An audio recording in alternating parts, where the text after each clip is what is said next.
Now, though the evidence, Omalade, will be that it will obviously seem like it's standing, your position on the head. Because everywhere you go to, where there used to be warehouses or factories or industries or whatever, they have now been converted to places of worship, and yet unemployment is rising, poverty is grinding harder, and life seems to be just not on the smooth side. So, well, we just need to keep on believing the best, really, because a lot of things are wrong. Yes, definitely a lot of things are wrong, but it's not for you to just say specifically this is wrong, except you have actually confirmed that. Really. Yes, but I tell the youth, if all the shops are not being used by you for positive things, the churches will take it over, the mosques will take it over. So why don't you do something to occupy those? No, say that again. Say that again.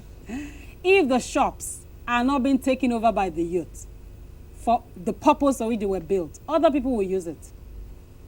So youth, use the facilities that you have available to promote your own vision. And you find out that the churches will be where they're supposed to be. Then the mosque will be where they're supposed to be, really. Okay, now, I like the way you have said that. That is quite stimulating. Now, the issue here will be this. The programs that you run, that means it's non-religious? It is religious. It is. Because they're actually based on, not fully, because we actually have speakers that are, some of them are not, maybe Christians and all that, but it is a faith-based program, really. Okay, but it's not denominational. That means you can come from any faith. No, it doesn't matter. It is interdenominational, it is. So people come from different denominations. It is not restricted to, and it is not affiliated to any church. So at this forum, don't you have conflicts with people who have different faiths? Don't they come to fisticuff? They don't fight? They don't? We have a clear message. There's no point you fighting somebody when you have read the clear message about what they do. We have a clear vision, raising visionary youth. There's nothing to fight over when your vision is clear. It is when your vision is not clear, you can't really articulate and put it down in a clear manner. That's when there's conflict, really. So we have a very clear vision to raise visionary youth. Visionary youth can come from any part of the world. Youth are youth, anywhere in the world they are. So the same principle that works for the youth in Nigeria, it works in terms of vision, really. Just make them see beyond what they are eating and drinking, really. And it solves a lot of problems, really. Okay, still going forward, because I'd rather we dwell in what's going to come next. Just like you said, okay, so 2015, we are really not sure what the political agenda will be for the young persons. So what would you be telling them if they ask you? I think there should be more youth participation in terms of decision making. Get more youths involved. Have representative of youths that are already doing something. You understand? Not just youths that just say they are youths. You get a platform in which you can actually get to reach youths that are doing things. Right now, yes. They are busy. Yes, it's easier to actually multiply a vision that is producing 10 to multiply to 100 to 200. It's a principle. So get the youth that have ideas and have principles that can be multiplied. Then get them on board to actually be involved in participation. They have a lot to share, really. They have a lot of knowledge that they can pass on and work with a lot of them. Yes, hello. Good morning. Hello, good morning. You're welcome again. Please, can I get a number, Morales number? Okay, may I know who's speaking and where you're calling from? My name is Comfort. Comfort, and you're calling from where? Calling from Agbara. From where? Agbara. Okay, Agbara. Okay, all right. So, Comfort would like to have your number, please. Okay, let me give you a number that you can... 090... 090. 090. 090. 090, yes. 95... Okay. 32... 32... 71... 71... 77. Please come again. 090. Okay. 95... 95... 32... 3...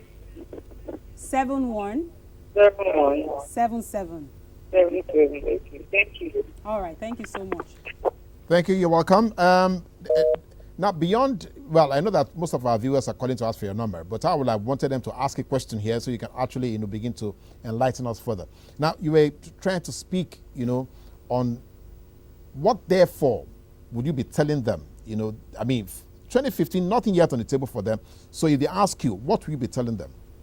Okay, in terms of what they should do for the Yes, youth, or yes, do for the youth. yes. No, not what. Okay, how they can get youth more involved. Yes, or how can the youth benefit from what is going to happen in 2015? How can they make their dreams or their vision actionable? Well, I think there's need for there to be more empowerment, really.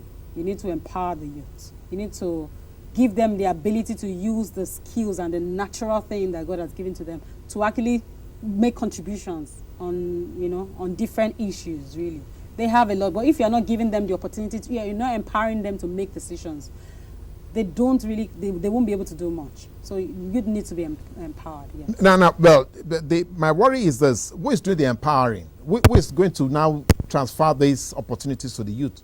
The current leadership that is already being accused of being selfish, self-centered, would they be willing to share anything with the youth? Yeah, well, I tell people, let's look beyond the current, leadership. There are still some people in leadership that are concerned genuinely about the youth.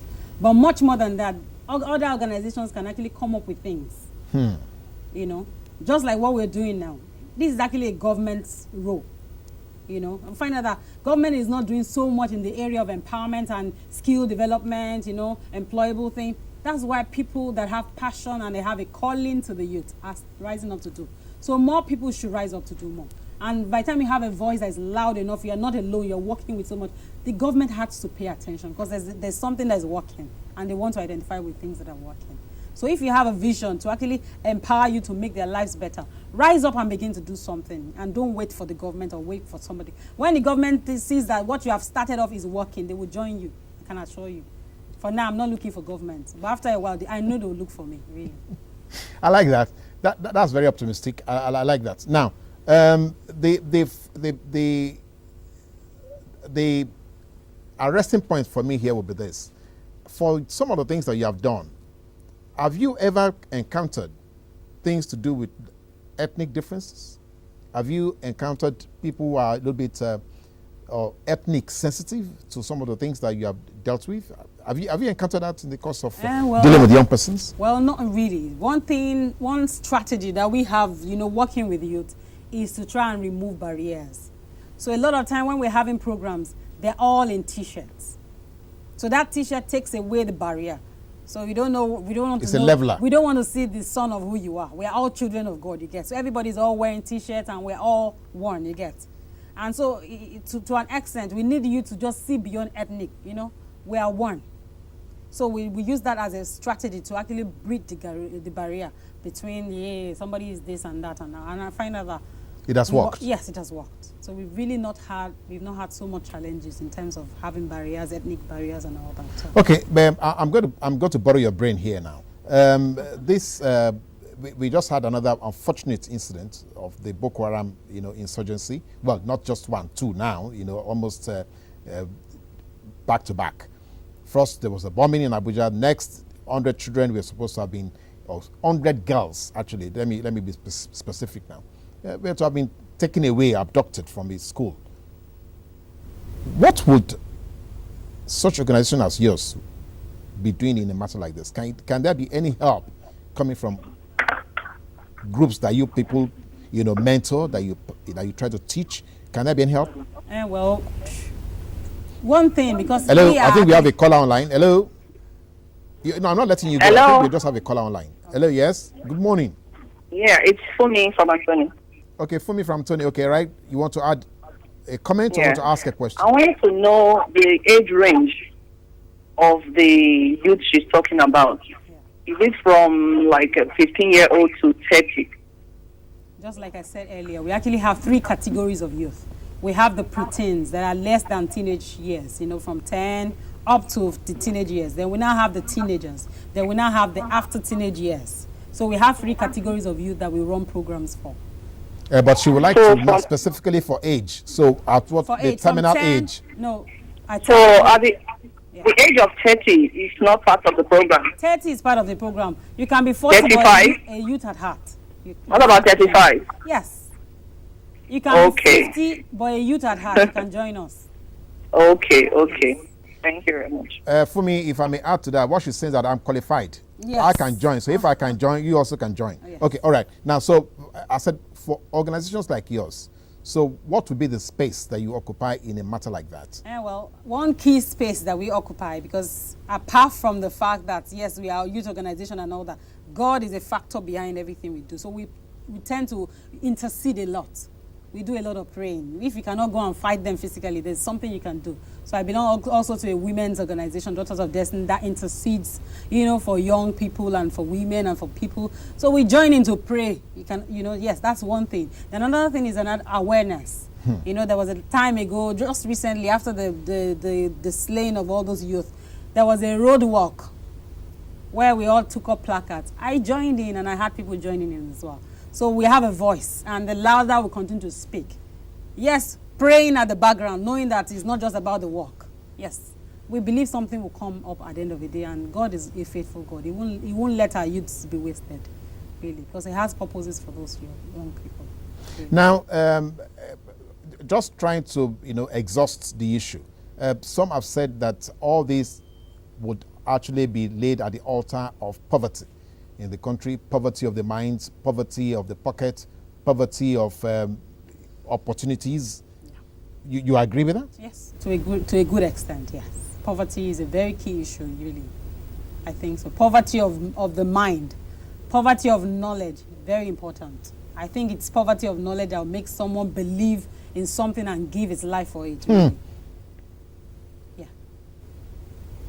All right. It will seem that my producers are saying that Adeleye will be speaking here for the next 3 hours if you don't let her go. So we may just have to ask that she will kindly join us again. Thank you for coming on Close Flow. Thank you so much. It's been a very exciting time, sharing this with you. Thank you so much. I do hope that we'll have the opportunity to call you again, maybe before the election starts, to come and give us the vision for 2015. Thank you very much. Thank you.